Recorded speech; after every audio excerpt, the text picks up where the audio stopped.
mu fayaat beneen yoon Aïssa Diop Diouba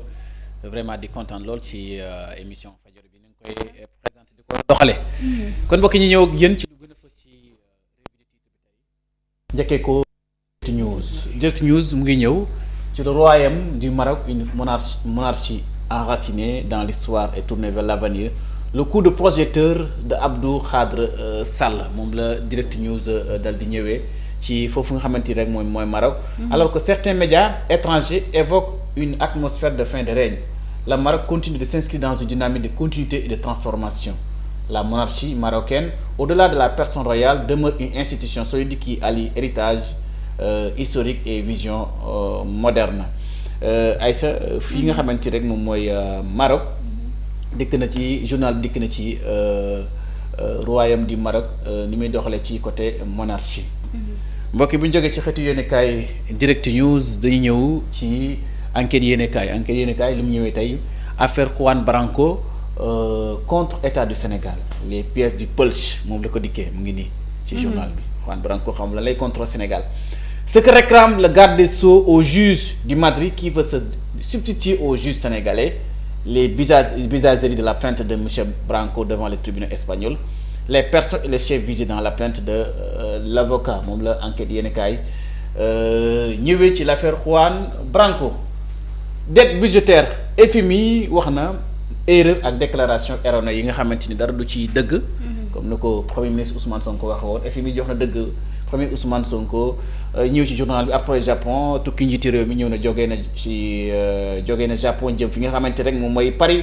ànd ak ko première dame mbokk bi ñu jógee ci xëtu yéenekaay dinañ ñëw ci L'As quotidien ñëw lutte avec frappe Tapha Tine Franc échelé pour février prochain waaw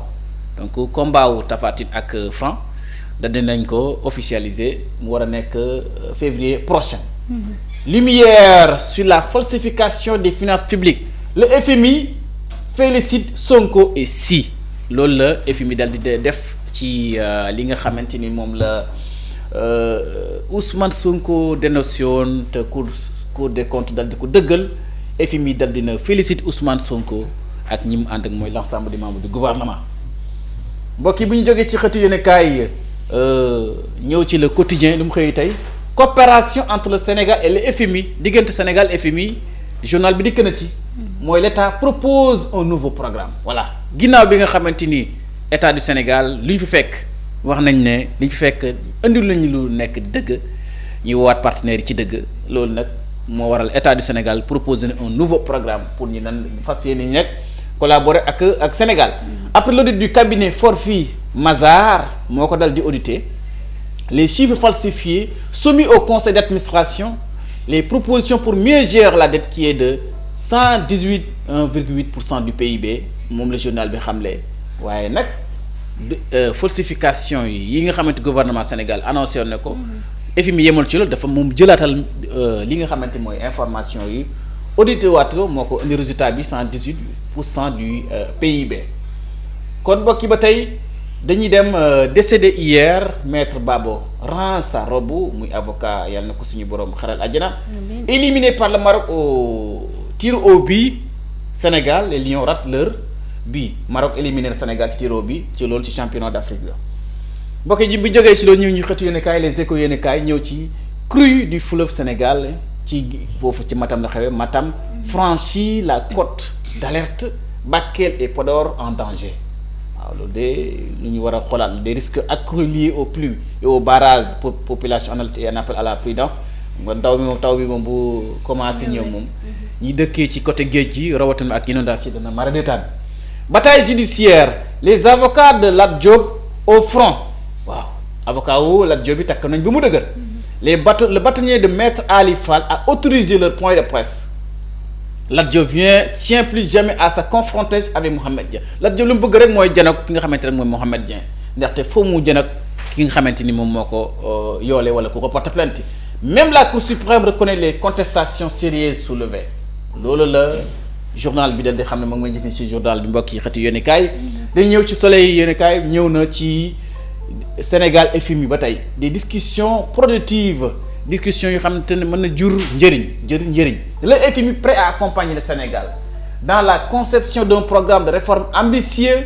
aligné sur la stratégie nationale de développement vision Sénégal 2005 et le plan de relance économique et sociale donc FMI di kat na ci jàmm ak salaam fas yéene accompagner Sénégal ci li nga xamante ni rek moom lay doxalee proposer comme plan en vision Sénégal 2050 ouverture du Bourd à Tivaouane plaidoyer du khalife général pour la préservation des valeurs suñu bàyyi moo ñu ko wax suñu xalifa général bi dal mu ngi ñaan que li nga xamante ni mooy suñu valeur ñi dal di ko téye moom lañ am donc mu ngi noonu ci journal bi Le Soleil yéenekaay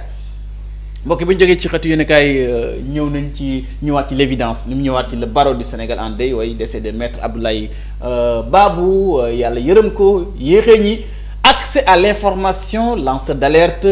déclaration de patrimoine la rupture est en marche waaw mën nañu wax ne dëgg yàlla rupture am na ndax ci ñetti projet de loi ba ñeent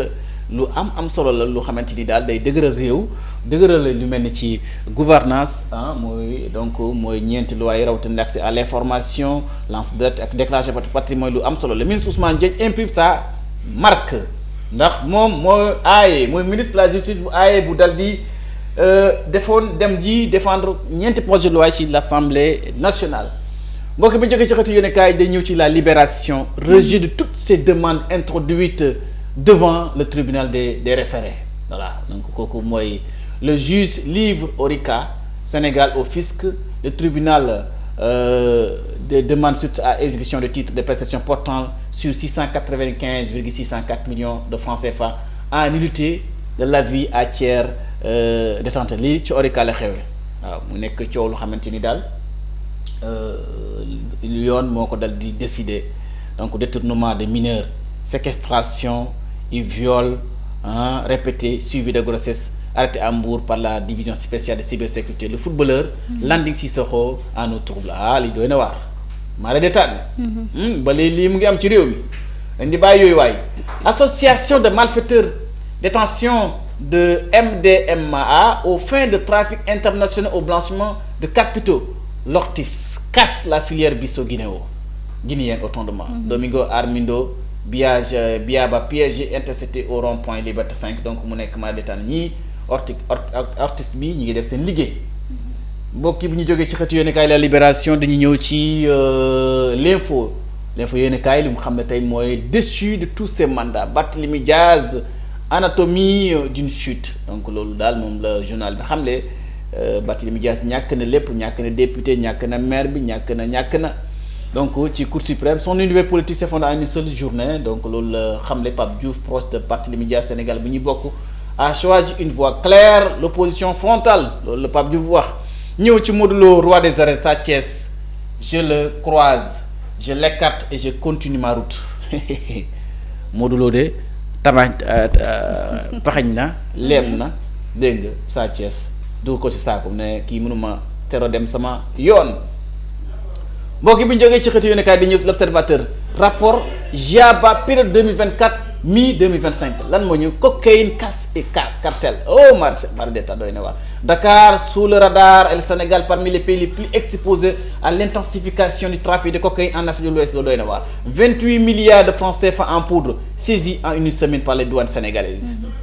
loolu doy na waar les rafales verbales du patron de GIABA contre l'impunité et les crimes financiers lii kañ la fa jóge ci réew mi waaye nañ bàyyi yamba baaxul waay donc ba ñuy journal bi entretien confection mon compagnon mon bourreau mon drame yi ci journal bi ne ko nettale ñëwaat ci FMI ak Sénégal Ousmane Diagne trace la ligne rouge jusqu'à 5 ans de prison pour les dénonciations calomnieuses bu fekkente ne ci lanceur d'alerte bi lay alerté fii bu fekkee da nga wax loo xam dara du ci dëgg nga ne da nga bëgg a lancer te da ngay wax dara du ci dëgg mu nga ci amee ba at prison juróomi at loolu de doy na waar loolu de lu ko jar a éviter la point actu yéen a kaay point actu dañuy ñëw Mouhamadou Mokhtar Makoussouba directeur général de la SICAP SA sur l'élection de Abass Fall mooy wax il n'y a eu ni corruption ni arrangement en coulisses waaw li nga xamante ni mooy victoire bi Abass Fall am ci mairie de Dakar lu jaar yoon amul corruption amul ay arrangement waaw dafa gagné rek ce succès de Abass Fall est le fruit d'un long travail commencé dès décembre 2024 donc mu ngi wax ne décembre 2024 lañ commencé liggéey pour que Abass Fall jiite mairie de Dakar kooku Maga Souba bi mooy wax donc ñu ñëwaat ci conflit interne au parti socialiste la justice n'est pas la solution avertit Abdoulaye Wilane mi nga xamante ne porte-parole du parti socialiste nee na daal yóbbu yóbbu lii ci justice du yoon bi waaw yóbbu Aminata Mbengue Ndiaye ci justice mu ne du yoon bi ce serait une erreur de méthode et de blessure pour notre mémoire collective waaw bon ngeen joxe parti bi parti bi ngeen di joxe ba leen bëgg ku la yóbbu ci yoon joxe leen parti bi mbokk yi bu ñu jógee ci xëtu yéen kaay Rewmi Info Quotidien li mu xamle mu ngi ñëw ci assise économie annuelle du mouvement des entreprises du Sénégal et MEDES thème bi ñëw na ci journal bi ñëw na ci MEDES les lieux de tension en chiffres ministre bi xam ne ko 37 prisons 15 267 détenus pour près de 5000 places 547 prisonniers en détention provisoire 849 prisons sous bracelet électronique moom la ministre bi def comme bilan donc ñëwaat ci le barreau sénégalais en deuil. mbokk bi ñu jógee ci xëtu yéen kaay ñëw ci source A. fervent discipline mouride de maître Abdoulaye Babou rappel à Dieu hier ndeysaan yàlla na ko yàlla yërëm juriste pur sang et élégant mu ngi ñëw ci journal mi ngi ñëw ci jaar-jaaru ak tagg ko moom ki nga xamante ne maître Abdoulaye Babou bi génn àdduna démb ñëwaat ci fausse alerte et dénonciation calomnieuse de la part des lanceurs d'alerte lan moo lay topp mooy les mises à garde du ministre de la justice mu ngi araftu ci ñi nga xamante ni fas na xëy jëfandiku ci loi lanceur d'alerte bi tuumal ay nit ñoo xamante ni li nga ciy wax dara du ci dëgg la moo la ci topp après. Ousmane Diagne met en garde les lanceurs d'alerte qui donnent des mauvaises informations en ce sens qu'il encourt 6 mois à 5 ans de prison plus d'une amende de 50 000 francs CFA waaw loolu doy na wax est-ce que le tamit nag wax lu xam ne du dëgg est-ce que jar na ko jaru ko donc booy dénoncer waaye nga alerter nekk dëgg. Sud Quotidien ñu ñëw ci renforcement de la transparence la bonne gouvernance et la lutte contre la corruption dañ koy renforcer les lanceurs d'alerte entrent en scène yéen ci des waaye dax leen patiente leen de loi bi adopté nañ ko ci l'Assemblée nationale mais promulgué guñ ko nañ xaar njiiti réew mi dal di def ci bañ publier ko ci journal officiel muy dëgg bu ko defee mbokk bi jógee ci xitu yéen xaay ñu ñëw ci le Tribune yéen kaay situation du pays un peuple déçu loolu la wax mu ne peuple bi dañu am déception après 17 mois ñen ñooy peuple bi darañ Sonko Diomaye journal Bougane Gueye Dany waxati na de mu daal peuple bi dañu am déception ci fukki weer ak juróom-ñaar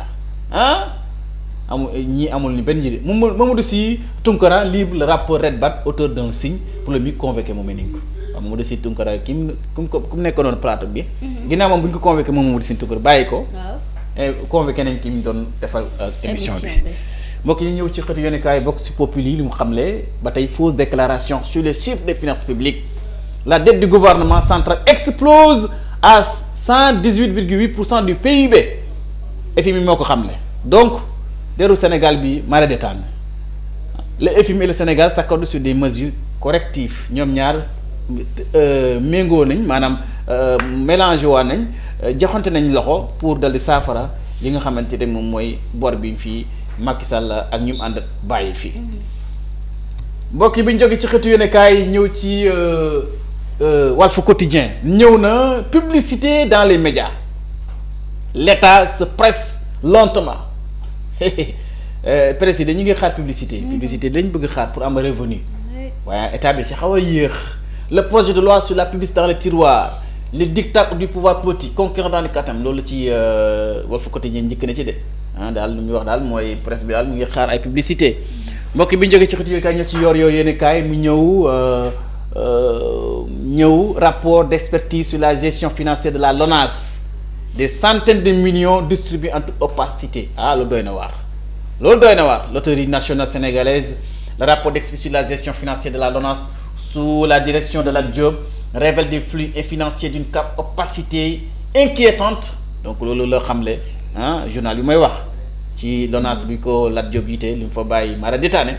des millions de francs CFA ont été versés à des bénéficiaires identifiés dont Pape Omar Diallo, Ibrahima Ndaw sans que des justificatifs clairs ne soient systématiquement produits si certains paiements comme celui de 100 millions de francs CFA à Afitex sont dûment encadrés par un contrat, d'autres transactions importantes restent non documentées, rendant difficile toute évaluation de leur légitimité. L'expert judiciaire chargé de l'enquête a adressé 12 requêtes formelles à l'administration de la LONASE pour obtenir des documents nécessaires à la vérification des opérations financières. Si certaines demandes ont reçu réponse, un nombre important est resté sans suite, laissant planer un flou inquiétant sur plusieurs centaines de millions de francs CFA posant la question cruciale que la transparence et la traçabilité des fonds publics donc mu nekk loo xamante ni enquête bi ñu jëmale ci LONASE bi ko Lat Diop jiite moom la journal yor bi xëyee tey mbokk yi moom lañ leen indiloon tey ci xëti yéenekaay di vraiment di leen gërëm yéen ñi ñuy teewlu yéen ñi nga xam ne yéen tànn Fajuri di ko seetaan mu nekk seen moomeel seen télé nekk seen préféré ndaxte ne nit mënut seetaan benn ñaar à la fois benn lañ mën seet 2 ans lañ tànn donc man maa leen di gërëm vraiment di leen di remercier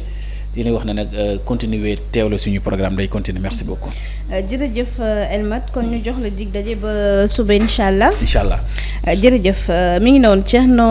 Ndiaye jaajëfal nañu ko Moussa Diop ziar nañ la yow tamit ak Cheikh Kébé Dieng Yuga ziar nañ la bu baax a baax Adama Fall Modou Gueye Diaga Ngañ